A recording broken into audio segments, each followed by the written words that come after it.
mas kontrobersyal, Naging kabit po ako ng contractor ng bahay namin. mas pinainit, Sabi niya, okay, ipapasok ko na ha, ganyan. Parang, pinasok na po pala talaga niya. Parang sabi, ang sakit. at mas pag-uusapan. Na-rape po ako ng isang pare. Mga sikretong dito mo lang mapapakinggan. Top Secrets. Top Secrets. Top Secrets. Top Secrets.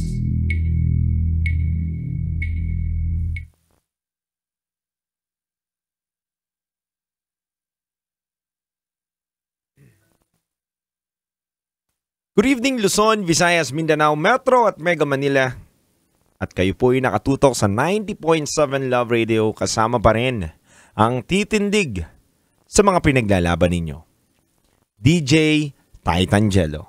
Sa oras natin ngayon na 11:45 PM sa buong kapuluan, lakasan nyo na po ang mga radyo ninyo. Dahil oras na natin para sa ating Top Secret. Mga kabisyo, ito po ang programa sa radyo na hindi kahusgahan bagkos ikay pakikinggan. Ang programa sa radyo na nagpo-promote ng We Listen and We Don't Judge Culture. At nasa kabilang linya na po natin ang ating caller ngayong gabi na to. Halika at kilalanin na po natin ang ating Top Secret caller. Hello, ma'am. Hi. Good evening. Good evening. Kamusta po kayo, ma'am? Well, I'm doing fine. You're doing Thank fine. you. Welcome. Okay, ma'am. Ano pong pangalan ninyo? Noah. Noah. Okay po ba, ma'am Yes. Noah, na medyo lakasan po ninyo yung boses ninyo at ilapit niyo po yung mic ninyo? Sure. Okay na. Loud and clear, ma'am. Thank you so much. Ma'am, ilan taon na po kayo? Turning 36 next week. Turning 36 next week. Mm-hmm. After Christmas, before Christmas? Before Christmas. Wow, I think 23 to. 23. Mm-mm. 20. Yeah, tama ako doon sa 23? Mm-mm. Oh, happy birthday. Advance happy birthday sa'yo on Monday. Yes, Grabe thank naman. you. Happy talaga ang Monday mo next week, di ba? Di pa rin sure. Grabe naman. So, tagasan Ubus ka, na yung ma'am? bonus. Ganun talaga. Dumadaan lang yun. Mm-mm. I'm from Makati. Okay. Noah, turning 36 next week. From Makati. Ano ang top secret mo? Ang top secret ko is may asawa ko, babaero. And then, I let him taste his own medicine. Tama po ba ako So, ng pagkakarinig, ma'am? Mm-mm. May asawa ka na Yes. babaero. Mm-mm. Paano niyo po nasabi na babaero ang asawa ninyo? May mga patunay po ba kayo? Patotoo Ang po ba kayo? dami. Paano po? Madami. Within 14 years of our relationship na magkarelasyon kami, ang daming beses ko siyang nahuli. Merong assistant chef ko, meron pang nakabuntis siya ng iba, meron pa na after naming ikasal, it happened couple of months ago. Doon nag-start actually na kinakausap niya yung ex niya na yung huling ex niya bago kami kinasal. So, doon nag-start lahat. Ma'am, mari ko po bang matanong sa inyo kung may anak ba kayo? Wala pa. Okay. Thank you, ma'am. Thank you po sa pagsagot. Ma'am, tama po ba ako? Kanina sabi niyo sa akin, 14 years na kayo netong asawa mo. Mm-mm. So, ibig sabihin sa 14 years na yon, punong-puno ng kalokohan, kasinungalingan, at kung ano-anong mga bagay na pinaggagawa ng asawa ninyo. At until now, still, kumakapit ka sa kanya. Masasabi kong yes, oo. Kasi, gaya nung nasabi ko kanina, yung 14 years na yun, mas malamang yung LDR kami. Pero, nung time na nahuli ko siya, dun sa may assistant chef ko pa dati nung nagwo-work pa kami sa abroad, magkasama kami. And I was pregnant with our first child noon. Nung nahuli ko siya, unfortunately nakunan ako dahil nga dun sa nalaman ko. So, Mhm. yun. Tapos, last year kami kinasal. Kasi yung relasyon namin on and off din. Last year kami kinasal, binigyan ko siya ng chance. Sabi niya na aayusin niya. So, for me, I thought na siguro nagsawa na siya during those times na pinakawalan ko siya. Binagbigyan ko siya, gawin niya yung gusto niya, maghanap siya ng babae. Siguro hindi pa siya kontento sa pagiging single niya. So, naniwala ako na baka magwo-work na kami this time. Wala nang, kumbaga ang magiging problema na lang namin during our marriage is yung mga minor problems, you know? Pero hindi pa pala. Okay, ma'am. Ma'am, gusto ko rin malaman, Mm. um, sa 14 years mong nagtsatsaga sa kanya, sa mga pinaggagawa niya, hindi mo ba naisipan o sumagi sa utak mo niya, bawian mo siya? Honestly, before, nung hindi pa, naisip kong gawin ko sa kanya. But this time, wala sa isip ko o sa hinagap ko na mangyayari yon or magagawa ko yon. Okay, mamaya tayo tutungo doon. Gusto ko lang din, pinahapyawan lang din kita. Kasi ma'am, gusto ko marinig yung dalawang side ng story eh. Kumbaga, syempre, magiging unfair naman ako, napapakinggan ko lang yung side mo, ma'am. At yung side naman ng husband mo, hindi ko rin alam.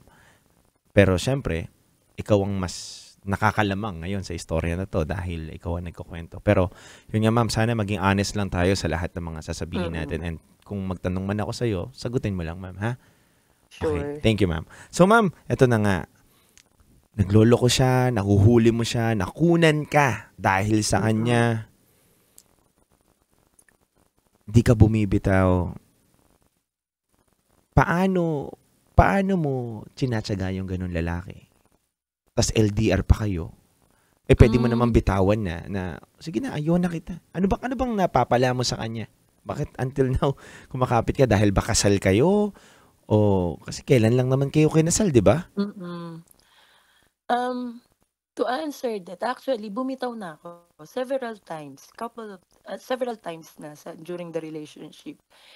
Nandiyan na hiniwalayan ko siya, trinay ko rin naman na makipagrelasyon sa iba. Nagkaroon ako, pero hindi siya nagwo-work. Kasi laging nasa isip ko, hindi siya to eh. Hindi siya yun. Tapos konting lambing niya, dahil marupok tayo, parang palutsina, bumibigay. Ganon. So, nagbibigay pa rin ako ng chance and hope na magbabago siya. Until last 2023, yun talaga yung pinakamatagal naming breakup na umabot kami ng 1 year. So, 2024 kayo? 2023, nung pinabayaan ko na siya, yun nga, yung nagkaroon siya ng kalahi niya na girlfriend na yung naging dahilan nitong huling away namin. Naging sila kasi ang nangyari nun, out of nowhere, tumawag siya sa akin na sinabi niya na, wag mo na akong hintayin, hindi ako uwi ng Pilipinas, gusto ko na magpakasal sa iba. Then that shook me, na sabi ko, okay naman tayo, wala naman tayong pinag-awayan, meron palang ganyan. So, anong nangyari? So, okay, sabi ko, dahil nga wala akong magagawa, magkalayo kami, nag-giveaway na ako. And then, nag-focus ako sa sarili ko. That's when I became a trainer sa BPO. Kasi nga nag-focus na lang ako sa sarili ko, hindi ako naghanap ng any relationship. Thanks to my best friend na pinaramdam niya sa akin na okay lang naman na mag-isa ka. Kaya naman nating mag-date ng tayo lang, coffee dates, pumunta tayo ng ganito, ganyan, sabihin mo lang. So, to that, hindi na ako naghanap. Until one day, kinausap niya yung best friends ko.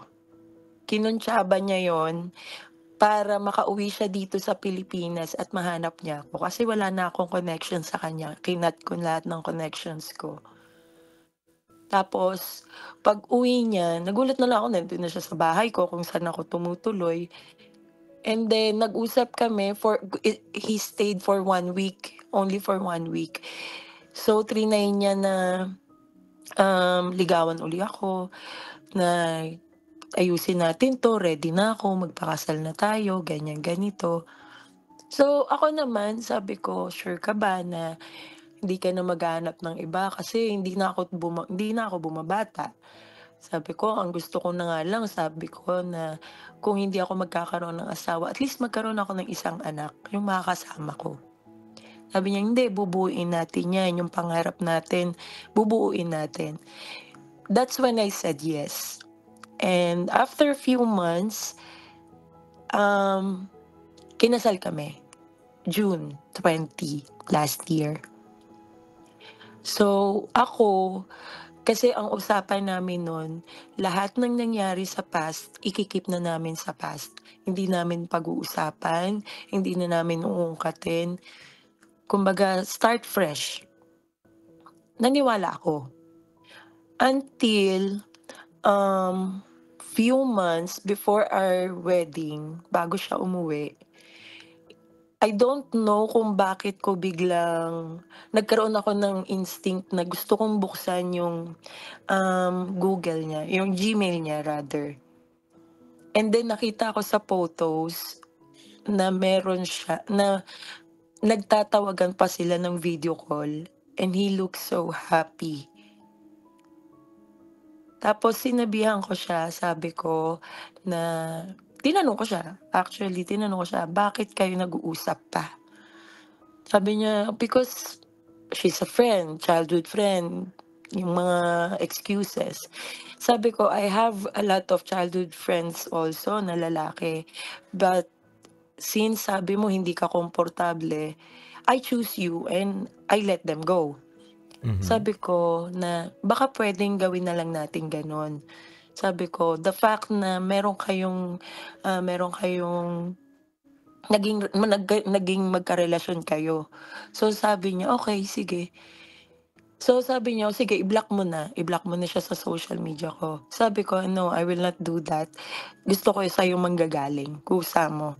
Ayokong kontrolin yung social media mo." Kasi I have that habit na rin na kapag inumpisahan ko yun, baka maging ano ko na siya, maging habit ko na siyang pakialaman or i-check lagi. Ayoko ng gano'n.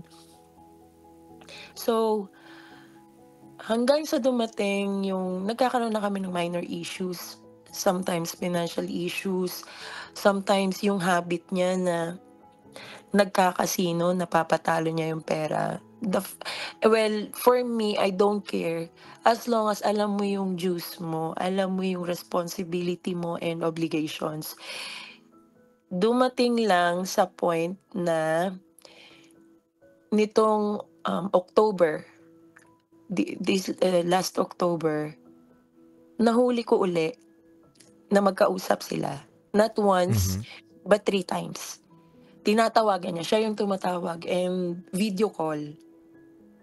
So, nanginig yung katawan ko na tinanong ko siya, bakit? Ano? For what? Sabi niya, kasi daw, gusto lang niyang makausap for the sake of friendship, ganyan, ganito. So sabi ko, ako rin naman. Brinot up ko uli sa kanya na ako rin naman, I have friends, I have guy friends, way back high school, college days, I have my friends na nangangamusta, but I always put them on scene, hindi ko sila sinasagot, wala kahit ano, kahit magaya sila ng labas or hangout, hindi ako bakit ikaw yung naghahabol?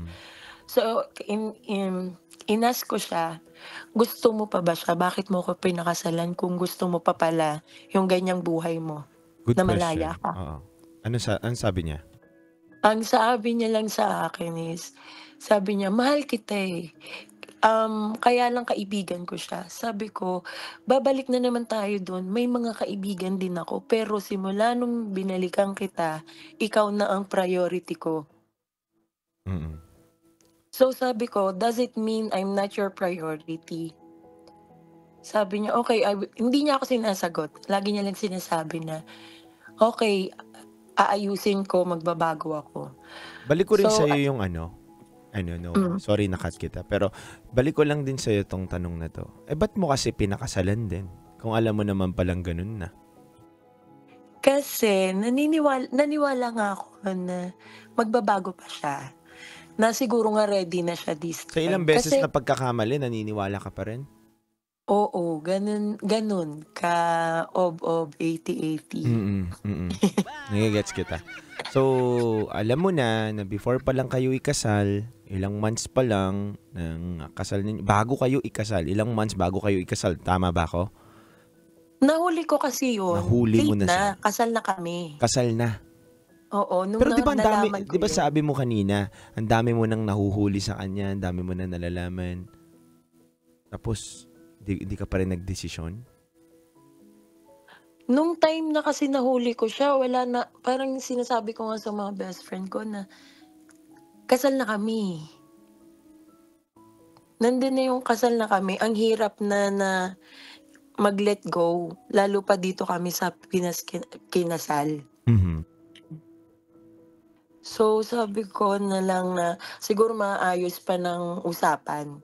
Baka pwede pa namin pag-usapan. Baka mahilot pa na kapag inintindi ko siguro or yung mga different approaches para mag-work yung relationship. Noah, may katanungan ako sa'yo, okay lang. Mhm. Noah, nakagawa ka rin ba sa kanya ng kasalanan? Yes. Kaya hindi mo rin siya mabitawan? Recently, ngayon lang. Ngayon. Yung mga dati. Yung totoo Yung chat, siguro nung first 2 months namin, may nakaka-chat ko pa yung nanliligaw sa akin dati. Diretsahan yun. lang tayo. Oo, meron o wala? Para sa akin yun na yun eh. Kasi nahuli niya ako, nagalit siya. Meron o wala? Yun, meron. Okay, gets. So, ibig sabihin, isa to sa mga factor kung bakit hindi mo rin siya mabitawan. Kasi nga, may nagawa ka din sa kanya o hindi? Hindi. Para sa akin, hindi. Yeah. Kasi nga, kaya hindi ko siya mabitawan. Mahal ko siya. Yun yung ko, mahal ko siya. Na hindi naman dahil sa kung anong kaya niyang ibigay, kasi kaya ko naman mag-provide sa sarili ko. Sino unang nagloko? Siya, ikaw? Siya. Tapos bumawi ka na, may nakausap ka na kagad. Wala ba kayong proper communication na ito ng guy? Wala, may communication kami pero yung proper wala. Kasi nga, tuwing binobrought up ko sa kanya yung issues namin para mapag-usapan, lagi niya akong iniiwasan. Kumbaga, babaguhin niya yung topic kapag sinasabi ko sa kanya, ganyan, na bakit hindi ka umuwi dito nung anniversary natin. Imbis na umuwi ka dito, nagpunta ka ng Amsterdam, nang mag-isa ka, tapos hindi mo sinasagot yung mga tawag ko. Tapos, meron pa na nagmakaawa ko na umuwi ka dito para maayos natin yung relasyon natin. Nung araw na yon, imbis na mag-book siya ng ticket pa Pilipinas, pumunta sila ng Paris ng kapatid niya nang hindi ko rin alam. Pero kapag ganun, anong ginagawa mo? Kapag tatampo ka sa kanya, syempre, ipagin Hindi mo ko siya kinakausap. Hindi, paano yung mo? Paano ka nakaka-move on sa mga ganun? May kinakausap ka ba? Syempre, kailangan mo ng kausap eh. Sino Wala. nilalapitan mo? Best friend ko lang. Doon ako humihinga Sino yung best sa friend kanya. mo na yun? Girl, boy? Girl. Okay. Mm-mm. So, doon ka naglalabas. Mm-mm. Paano naman nagpumasok itong kausap mo na guy? Ano yun? Yung time na nag-open ako sa best friend ko na yun nga na nag-Paris silang magkapatid, hindi siya umuwi.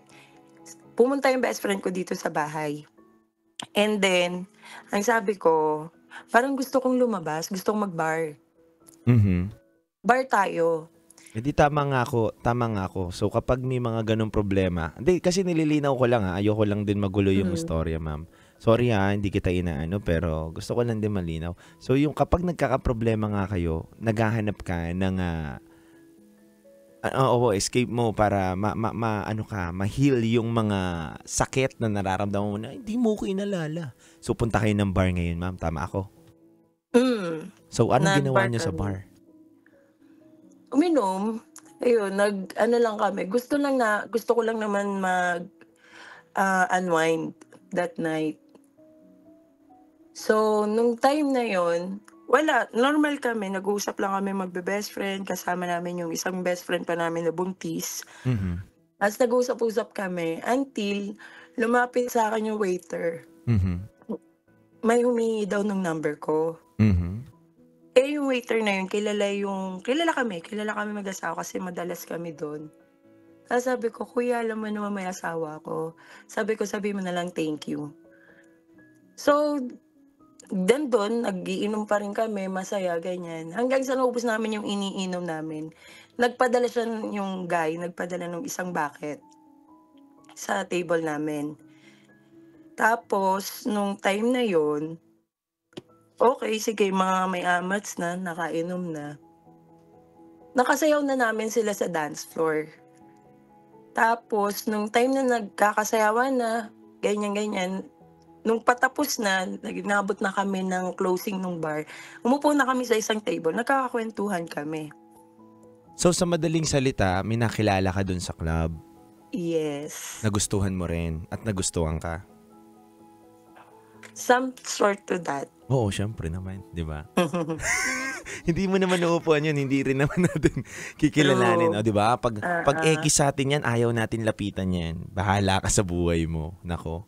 Pero yun nga, in-entertain mo din, may nangyari, wala? Yes or no? Yes. Yes, okay. Thank you sa pagiging honest mo ngayong gabi na to, ma'am.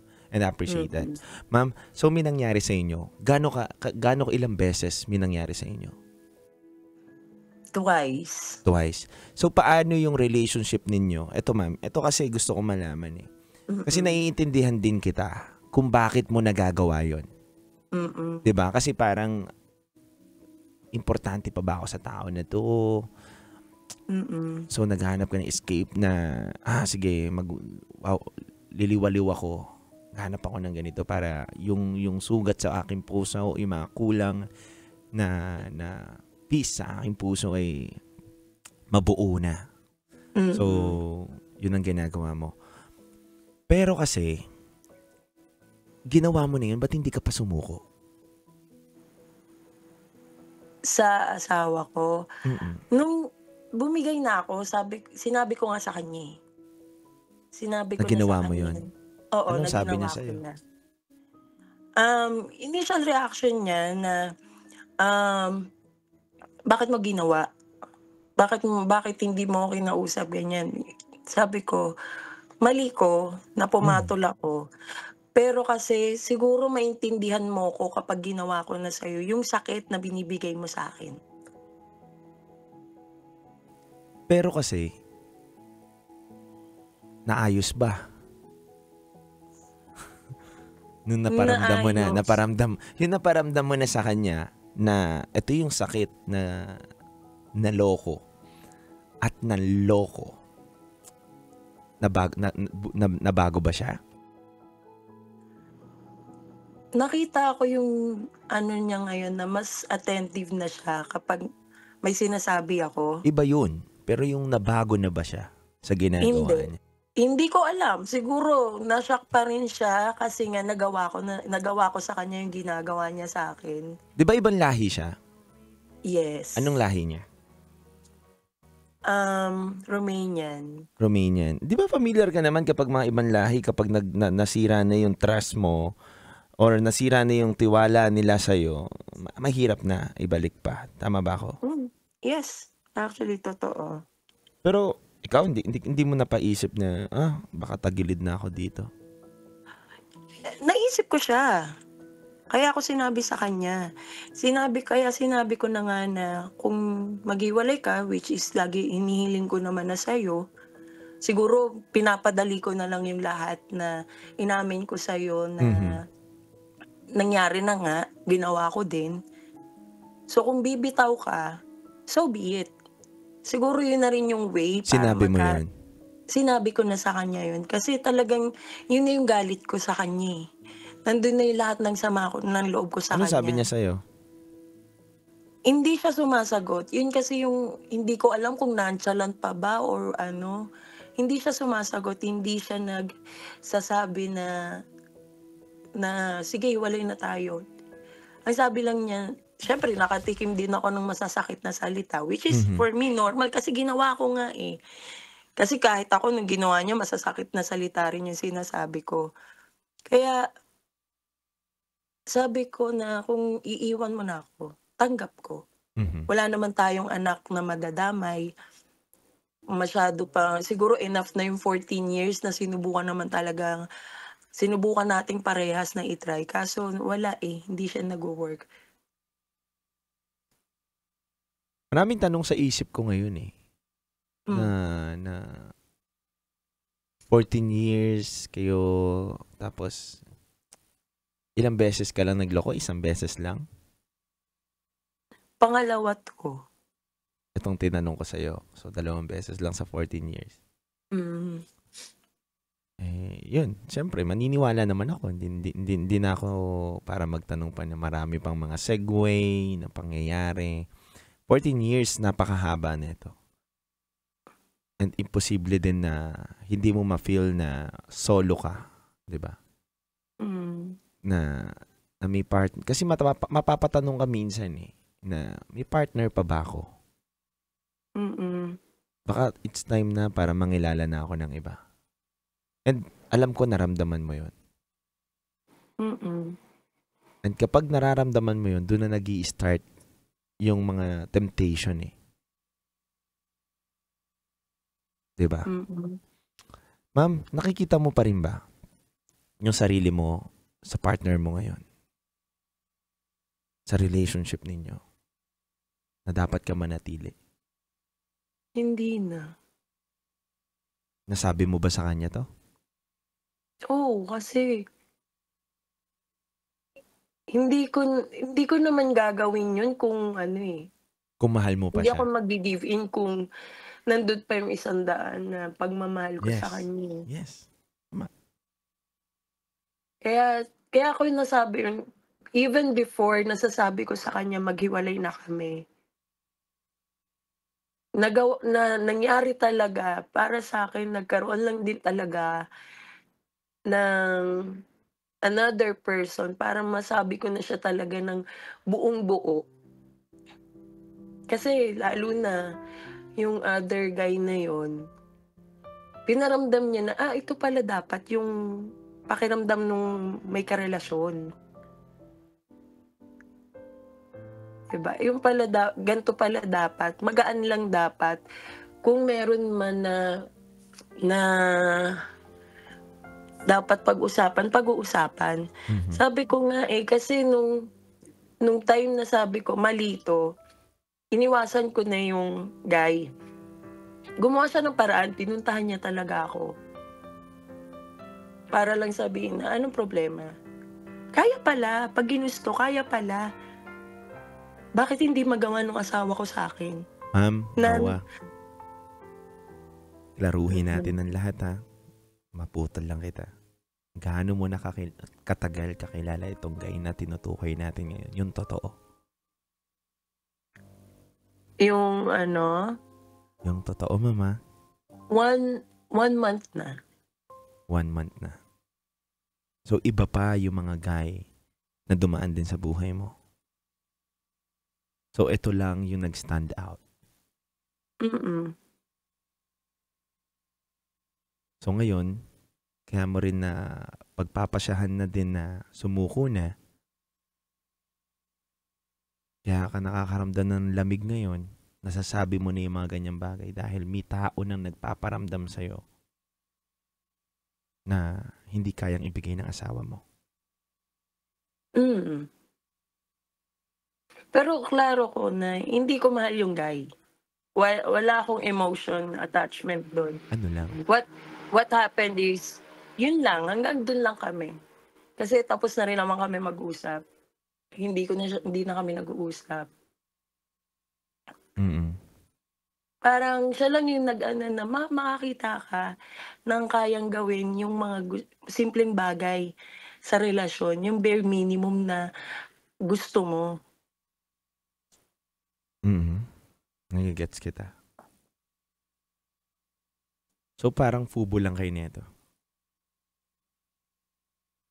Parang ganon, yes.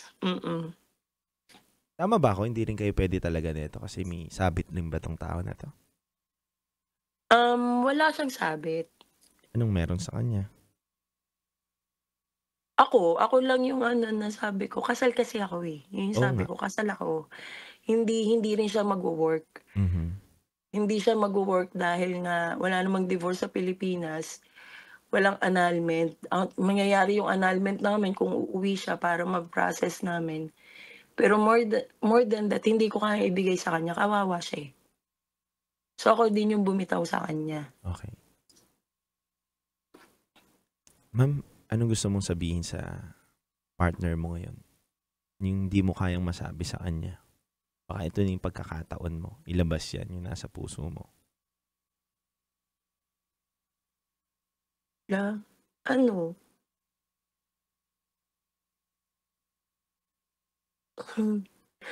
Ano? Maging honest ka lang, ma'am. Ilabas mo na yan, ma'am. Yung pinakamabigat. Alam mo, ma'am, pinipigilan mo pa yung sarili mo. Alam ko na marami kang hindi pa ina-out dito sa call natin. Pero siguro ito na yung oras. Nasabi mo na rin naman eh. And thank you dahil nagiging honest ka pa unti-unti sa akin at sa amin.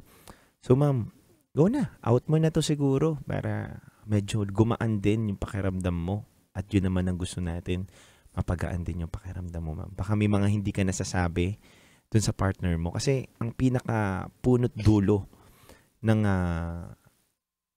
pagiging magulo ng relasyon ninyo, yung communication, ma'am. Kulang kayo dun, ma'am. Diba? May mga bagay ka na gusto mong sabihin pero hindi mo nasasabi at pinupunta mo na lang sa ibang tao yung attention. Kasi nga, kahit naman sabihin ko, wala siyang pakialam eh. Yun ang tumatakbo sa isip mo, ma'am eh. Tama po ba ako? Kahit naman sabihin ko to, wag ko na sabihin. Maghahanap na lang ako ng tao na tingin ko makakaintindi sa akin. Yung mailalabas ko tong sarili ko talaga. No doubt, minahal mo tong tao nito. Wala akong alinlangan. Minahal mo din itong tao na to. Pero, wala na eh. Napaka-toxic na ng relationship ninyo. 14 years, number lang yan.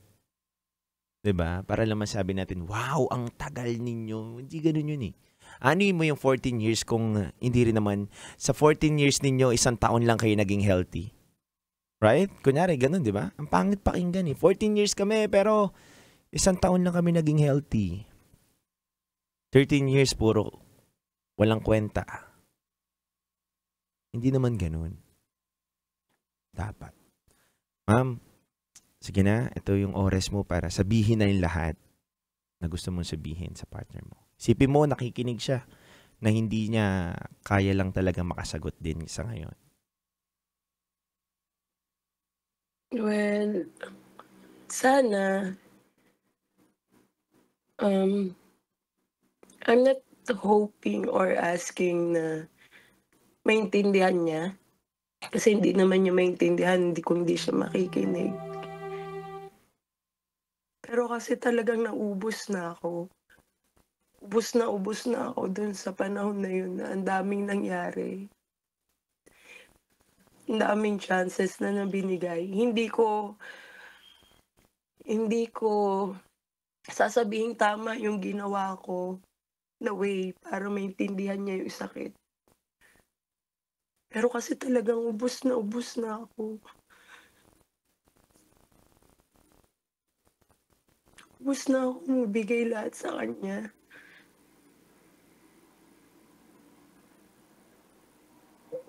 ayoko, this time masasabi kong ayoko nang bumalik. Ayoko, sinubukan na namin na mag-live-in, magka-LDR, worse, nagpakasal pa kami. Tapos dun lang kami aabot. Pero trinay ko naman na ibigay. Hindi ako perpektong asawa, partner o ano. Sinusubukan kong intindihin yung sitwasyon. Pero wala, hindi kasi siya nakikinig. Puro plano, wala namang nangyayari. Kung hindi ako kikilos, wala namang mangyayari.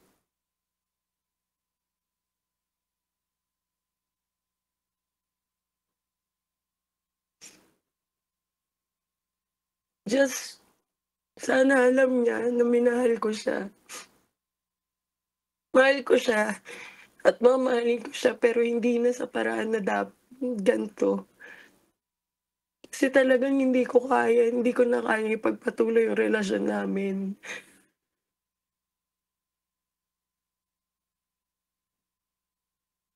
Hindi ko na kayang ibigay uli yung 100 na yun kasi mauubos uli ako.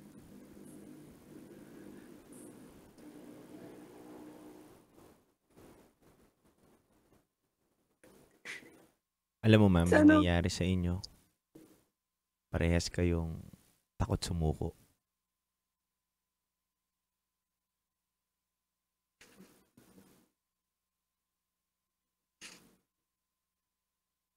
Sa totoo lang, yun ang kulang sa inyo. Takot kayo parehas sumuko. May manguna talaga ng tuluyan ng umayaw o bumitaw na. kasi sinabi ko nga sa kanya, ayusin niya na yung papel namin. Kasi tapos na lahat ng paperworks dito sa Pinas eh. Willing na akong sumunod sa kanya doon. Magkasama lang kami kahit na maninibago ako doon sa environment. Sabi ko, sige, kahit nasan ka. Hindi niya ginawa. Pinatalo niya yung pera sa casino. Kaya nga hanggang ngayon nandito pa ako sa Pinas.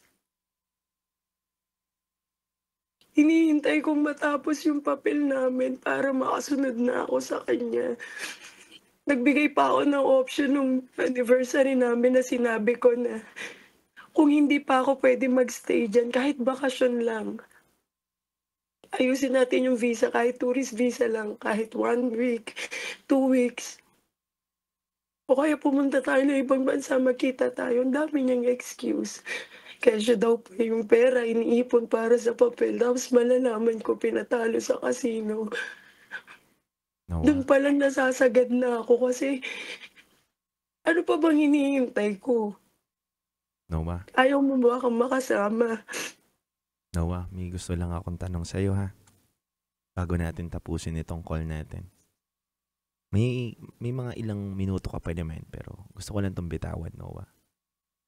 Bukod sa sinasabi mong mahal mo siya, Noah, ano pa yung intention mo? Bakit hindi mo siya binitawan? Yung totoo, Noah. Alam ko may sagot ka dito sa tanong ko. Gusto ko lang siya makasama. Gusto mo makapunta ng ibang bansa?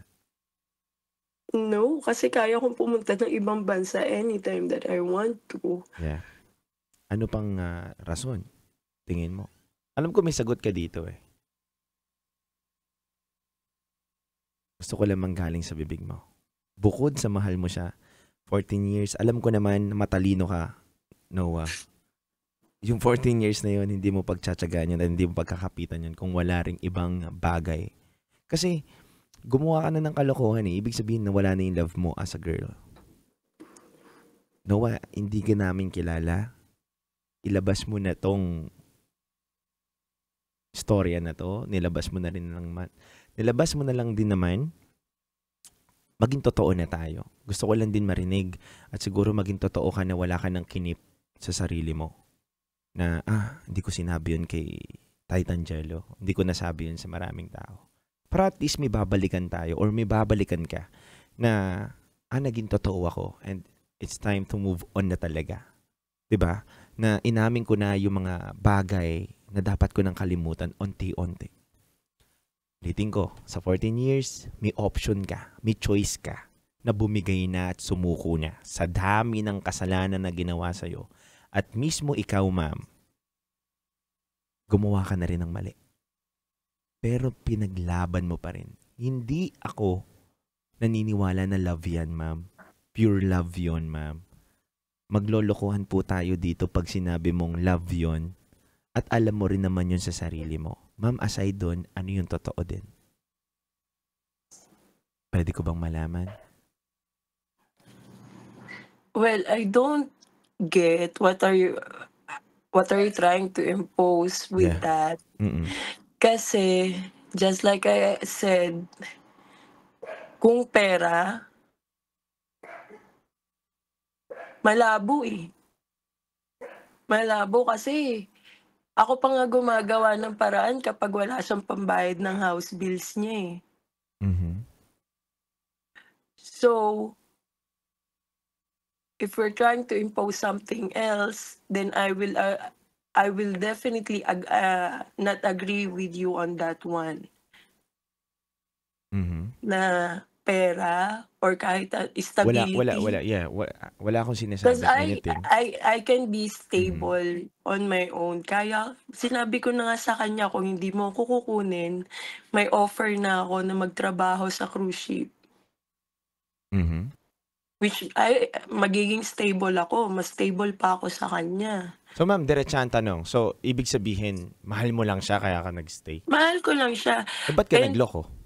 for visa, because pagod na ako.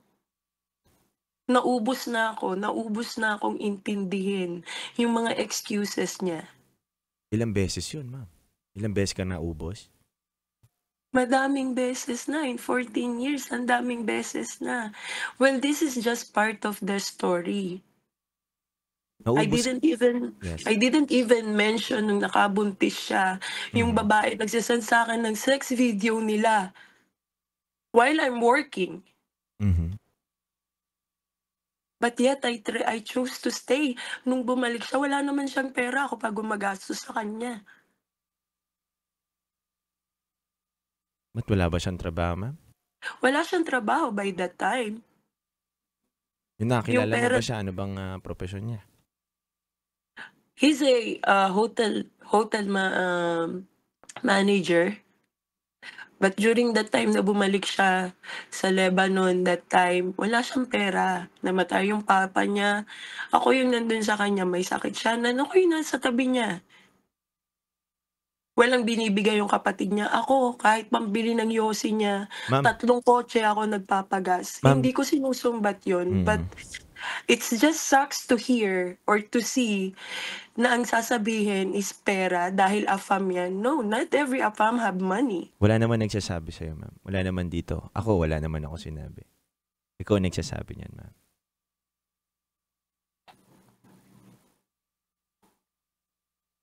Kasi, ma'am, ako, gusto ko lang din malaman at maunawaan ko mismo, nating lahat, ma'am, na kung love yung pinaglalaban mo dito, nagloko ka na eh. First, second, third, di ba? Kung love yung pinaglalaban natin dito, hindi love yun, ma'am. Walang nagmamahal na naglolokohan. Yun lang gusto kong sabihin sa'yo, ma'am. Kasi, ma'am, parang niloloko po natin yung mga listener. Paumanhin, ma'am, pero gusto ko lang po kasing ipaintindi dito na ang pagmamahal po, ang totoong pagmamahal, ma'am, ay wala pong lokohan yan. Yun lang po, ma'am. Kasi, kung maglolokohan po tayo dito, wala pong totoong love doon, ma'am. Kung sasabihin ko sa asawa ko, o sasabihin ko sa taong minamahal ko, na mahal kita pero lolokohin kita. Hindi sa unang pagkakataon, pangalawang pagkakataon, at tatlong pagkakataon. Hindi po love yun, ma'am. Kaya po tinatanong ko lang po sa inyo, ano pa po ba bukod doon sa pinaglalaban mong pagmamahal, yung gusto mong patunayan o kapag kapitan? Wala na.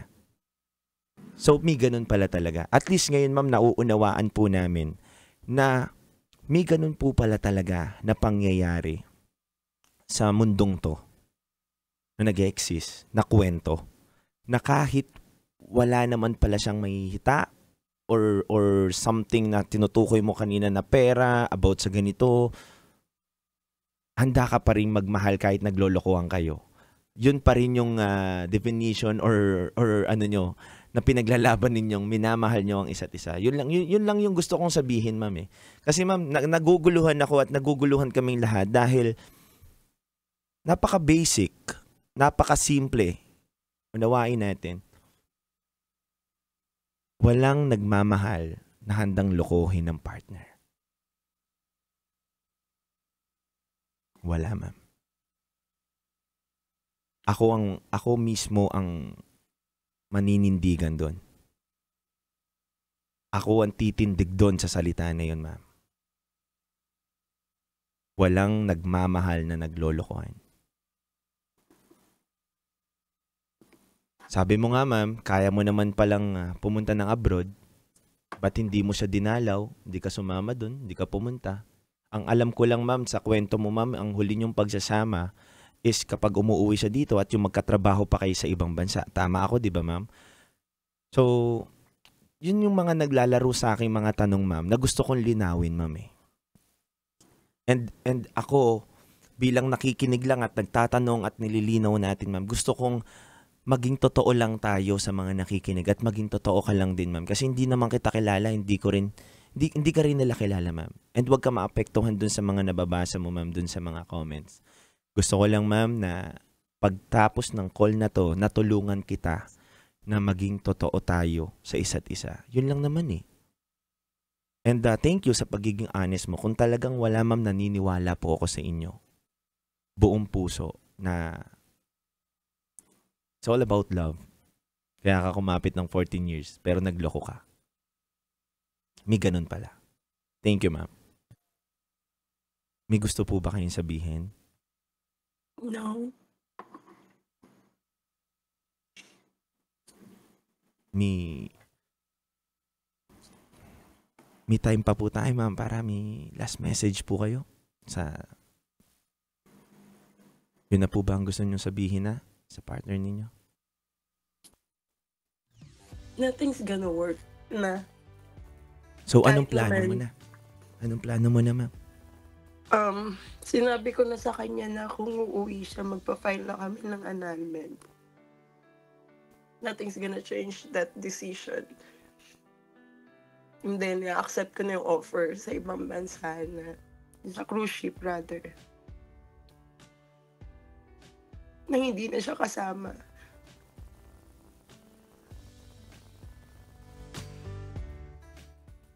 Mhm. Naiintindihan kita. Anong plano mo once na mangyari yung mga sinasabi mo dito? Start fresh. Unahin ko muna yung sarili ko. Yung ako na lang. Kasi yung sa panahon na yun, lagi ako naniniwala sa plano niya. Sa plano niya na tatanda kaming magkasama, but it will not work that way. As I said, nagloko na rin naman ako. Nagawa ko na yung hindi dapat gawin. Hindi na siya mag-work. Kasi iba pag babae yung nagloko eh. Masama na yung tingin sa'yo kahit naman hindi yun yung intention mo. Yes, ma'am. Tunay. Pero pag lalaki yung gumawa sa'yo, mapabaliwala rin yun. Mababaliwala lahat ng ginawa mo, pagsasakripisyo mo, iisipin nila, ikaw pa rin yung masama, maduming babae kasi ikaw yung nagloko. Hindi naman siguro ganun, ma'am. Ang gusto ko lang din klaruhin, mama. Kapag ang babae kasi nagloko na, ibig sabihin, wala nang mag-work na relationship lalo. Wala pong gender ang pagloloko, ma'am. Kahit po parte ka ng LGBTQA+, lalaki o babae ka, wala pong gender ang pagloloko, ma'am. Wala pong, hindi porkit lalaki ka, may karapatan ka magloko. Pag babae ka, walang karapatan. Hindi po, ma'am. But what I meant is, pero ma'am, naniniwala ko, kapag ang babae na nagloko, ibig sabihin wala na talagang relationship na mabubuo. Yun lang ang paniniwala ko, ma'am. Yes, kasi kapag ang lalaki nagluloko, it could be last. Libog lang. Pero pag ang babae nagloko, ibig sabihin ubos na yan, pagod na yan. Ibig sabihin nga, di pagod ka na. Most of the time, ganun. Pero ang magiging tingin nila sa iyo, Makati ka kasi. Kaya ka nagloko. May asawa ka, bakit ka lumapit sa iba? Hindi ba pwedeng kasi nga, inanap ko yung affection na hindi maibigay sa akin for 14 years. Ma'am, hindi ako naniniwala doon sa sinabi mo na kapag nagloko ang isang babae, Makati na. Ako, ma'am, lagi ko tong sinasabi sa radyo, ma'am. Sinasabi ko to sa maraming tao na hindi dapat natin tignan yung isang tao na nagloko na walang dahilan. May mga taong nagloko, gumawa ng kasalanan o nangaliwa dahil may malalim silang dahilan. And naiintindihan kita dun sa statement mo, ma'am. So, ma'am, maraming salamat. May last words ka pa ba, ma'am? No, I'm fine. Okay ka lang po, ma'am? Yeah. Thank you so much, ma'am. Noah? Thank you. I hope nakatulong ako kahit pa paano, ma'am Noah. Thank you.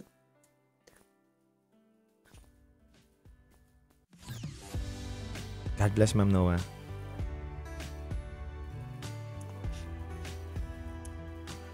I hope, ma'am, kapag may naguguluhan ka, bukas ang aming linya para sa'yo. Thank you, thank you.